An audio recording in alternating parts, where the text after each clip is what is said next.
I wanted to talk to you all about children's book illustration. I had an opportunity to illustrate a children's book a few years ago. Both myself and the author were and are rookies, so I hope I don't give you any false information in this. But we both got some input. I read a book or two on children's book illustration, and the author, Liz, she was part of a writers group where some writers that had been published and had more experience were in a circle with some writers that had less experience, and she kind of learned as we went and made some changes. But a neat thing about illustrating a children's book is no matter what style you like to draw or paint in, you can use that in children's book illustration. I went to the library, to the children's book section, and just pulled out book after book. Just a great variety of styles of drawing and painting. And as long as that matches the story and the author's intent or publisher's intent, you're good to go with that, any style that you work in. A drawback about illustrating is that you are not the boss. You don't draw and paint what you want to. You're kind of being a servant to the story, to the text of the story. The publisher will make decisions if you're working through a publishing company, or if you're working directly with an author, the author calls the shots. For example, in this book, Toosie Cat by Elizabeth Neat, she wanted a black and white cat. And I thought an orange and white cat would be better and more colorful as a focal point. But we went with the black and white because that's what she wanted. I just kind of flexed with that and went with it, and I found that you can hide some blues and purples in the black if you want to do that. And the white fur of the cat can reflect any color you want. You can throw warm oranges in the white, or you can throw some cool blues and purples in the white. And you have a range to go, but you're not the boss. Also, the mood of the story might be different than what you would do.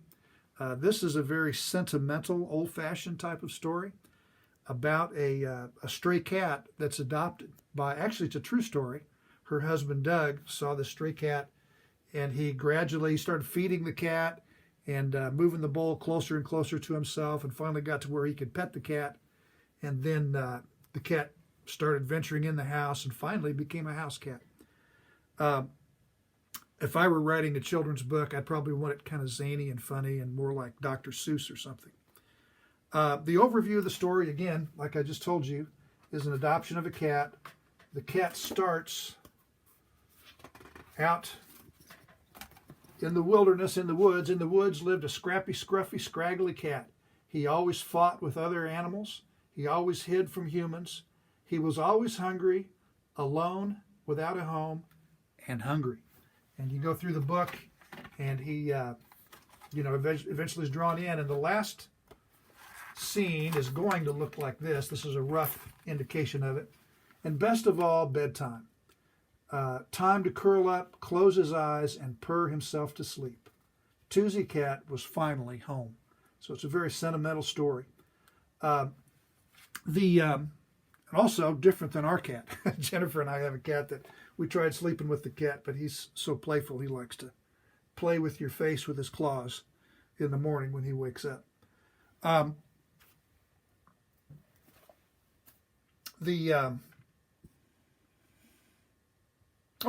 Another aspect is that when you're writing a children's book, it's for children, it's for a young child. And you have to kind of get into the mindset of a child. And if you've ever read stories to children, usually the last story that I would read, in story time as a dad, that was my favorite time with our son. The last story, you want to kind of wind him down and put him to sleep. And this is a great story for that. A drawback is that when you're trying to put them to sleep, it puts you to sleep too. But anyway, some steps are to, I started with just practicing drawing cats. And this is a drawing of our cat that I did. I found an anatomy book, Animal Anatomy. Here's a human anatomy and a cat, the skeletons. And I found it real helpful our foot from the heel to the ball of the foot and the toes corresponds to really, looks like the bottom of a cat's legs. This doesn't lay flat on the ground. So animal legs, that foot is extended as like another part of the leg. Becoming familiar with that is a good idea. Becoming familiar with that is a good idea. I understand I'm out of focus. My wife's filming this. If you don't move it, I think it stays in focus. Gets in focus and stays. We good? All right. Becoming familiar with anatomy was important too, because you're moving a cat in different positions, and just understanding how it's how the anatomy is helpful. I did some sketches. These are, you'll recognize, some gesture drawings, extended gesture drawings, just from photographs on the internet. And you don't want to copy a photograph from the internet directly, because there's copyright issues, and I think Kelly has some information for you on a video about that very subject. So I just practiced drawing cats for a while. Of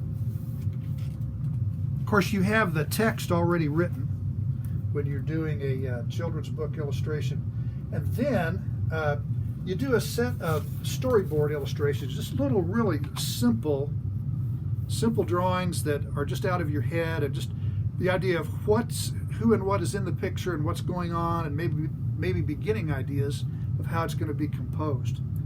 I don't remember if I'd mentioned this before. This is a mock-up of the book that Liz printed on her computer, and we had not finished the book at this time. And some health issues came up in the author's family where we had to pause our work on this, and we hope to get back to it before too long. But here are some, just what the storyboard would look like. This was a cat following Doug, the man, and we decided to make him going upstairs, so we just turned the picture just to remind us of what that drawing's going to be at one point in the future. Then you come up with, after the storyboard drawings, which incidentally, those little storyboard drawings, when they're deciding on a movie and the scenes of a movie, they have storyboard artists that will real quickly out of their head just jot in these kind of quick gesture drawings of people and the scenery.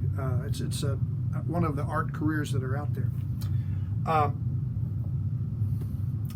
I came up with a drawing of full size of what it's going to be in the illustration.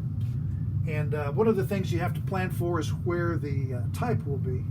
Like here in the painting, I've kind of made it less detail and dark so the light text would show up. And I had ideas for Tuesday under the branch here.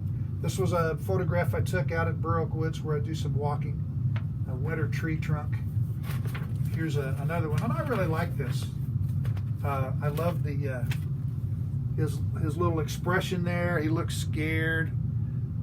Liz didn't like it, or she wanted it different. I think she appreciated the drawing, but she wanted a cat that was just slinking by, and her, the scrappy, scared, skinny. So we came up with a drawing, which I've lost the drawing, but here's the illustration. And you can see that the skinnier, kind of emaciated, starving cat. And on the tree here, I've kind of smoothed this out so it's not going to compete. The texture here is smoothed out so that the type, which is just as much a part of your drawing as anything else, the lettering, the type, the text, and the story becomes part of what you're doing.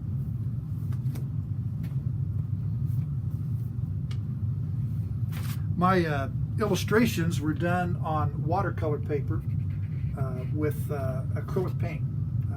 I like that medium. Here's a couple of others. This is a drawing early in the story where Cat's out in the woods.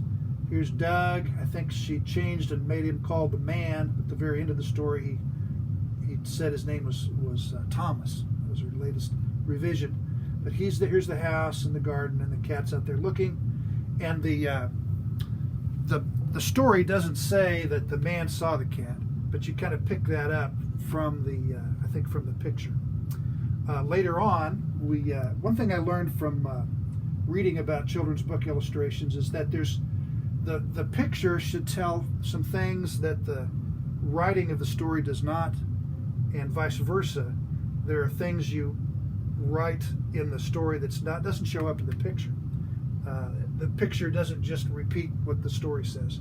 Like a couple simple things that we added later were a couple of cardinal birds on the fence, a couple of squirrels, other things going on. When you read a story to a child, the child starts noticing those things, squirrels, and birds, and it becomes part of the nighttime routine when you're reading a story to a child. Also, this is a 2-page spread. This goes over a scene, and in the final, hopefully when this gets published, there would be not this this kind of binding right here. It would just be a fold, but planned this so that it wouldn't go right through the planter, this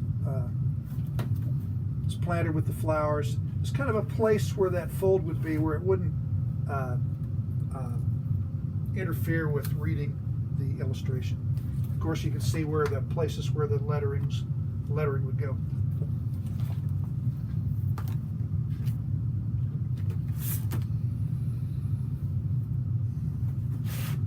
A couple other pages here. This is the man has the food out for the cat, and something that kind of happened as I was drawing the final illustration before I did the color illustration. When I did the drawing, was as I was shading it in, I was shading and the man became hidden, kind of hidden, and I thought, oh, that's cool. It's like he wouldn't notice them at first, and then he'd notice he was there. It'd show that tension and the fear of man that the cat has would kind of work into the story. Speaking of these drawings, these illustrations, I worked it so that the author okays this drawing, and from then on we stick with this. We don't change it when we go to the painting.